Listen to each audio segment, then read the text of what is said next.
Types of people that you don't need in your circle. If you are interested in this video, then stay tuned.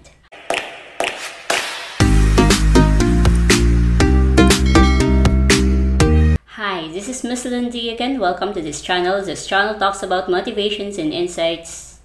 If you like videos like this, then subscribe to this channel. Click mo na rin ang notification bell para ma-update ka sa mga bagong video na i-upload ko.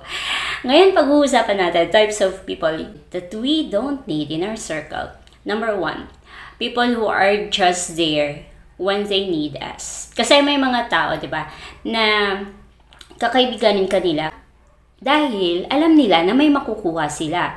Hindi naman sila makipagkaibigan the time na may kailangan na sila. But then, ang tao talaga, kapag alam nila na meron talaga silang makukuha sa'yo at alam nila na malalapitan ka nila, kakaibiganin ka nila, people who just want to talk others' lives. Ito yung mga tao na gusto lang talaga nila pag-usapan yung buhay ng ibang tao. Yung bang wala ka ng ibang maririnig, o wala ka ng ibang matutunan sa kanila na mga words, or wala ka ng ibang matutunan sa kanila na mga advices. Tutunan mo sa kanila yung buhay ng ibang tao na sasabihin nila na alam mo yung si ano yan siya.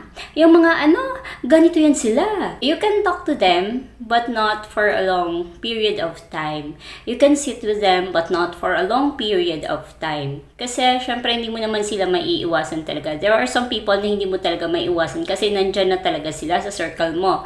There is people who don't have interest with the things that you have. Yung bang mga tao na hindi kapareho ng interest sa interest mo. Kasi for sure, na kapag nagsabi ka sa kanila ng mga interest mo or ng mga gusto mo or yung mga plano mo sa buhay, they will not believe you. Kasi syempre hindi naman sila makarelate. Or else, kapag nag-fail kasi sila sa isang bagay at tinry mo din yung bagay na yon, ay meron ka ng solution agad. Number 4 is people who are negative thinkers. May mga tao na napaka-negative, especially sa mga perspective sa buhay. There are people na very negative thinkers. Although hindi naman natin naiwasan kasi kahit tayo minsan, personally, may mga negative thoughts din tayo. Pero, wag mo nang dagdagan. So, you don't need negative thinker people. Kasi tayo mismo may mga negative thoughts na tayo. Tapos, makikipagkaibigan ka pa at makikipag-usap ka pa sa mga taong negative thinkers. So, mas lalong negative. Negative plus negative equals negative. Rich people who are positive thinkers.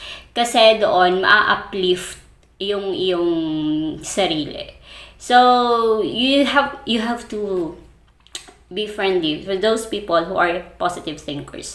Kung halimbawa wala ka talaga makikita ng mga tao na malalapitan mo na gusto mo, or wala ka talagang makikita, or wala ka talagang magiging kaibigan ng mga tao na positive thinkers, then you have to stay alone.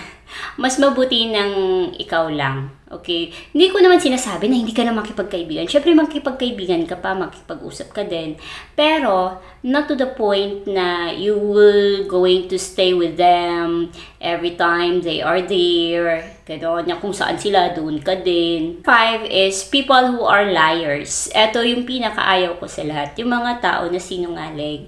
Yung bang mga tao na just to get along with those people who are on top, they would create stories or gagawa sila ng mga kwento, or else makipagsabayan sila dahil ayaw nila na masapawan. May mga taong ganon. So, I don't like people who are liars. So, naniniwala ka ba na kapag ang mga tao na makakasama mo ay mga negative thinkers, yun din ay magiging ikaw. So, naniniwala ka ba na kung sino yung mga nagiging kaibigan mo, yun na rin ikaw?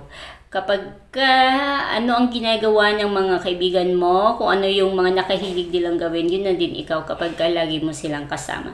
Kasi maghawa-hawa yan. So, if you like this video, you can hit the like button. If you haven't subscribed yet to this channel and you like videos like this, then you can subscribe to this channel. Click mo na rin yung notification bell para ma-update ka sa mga bagong video na i-upload ka. This is Miss Lindsay again. Thank you for watching.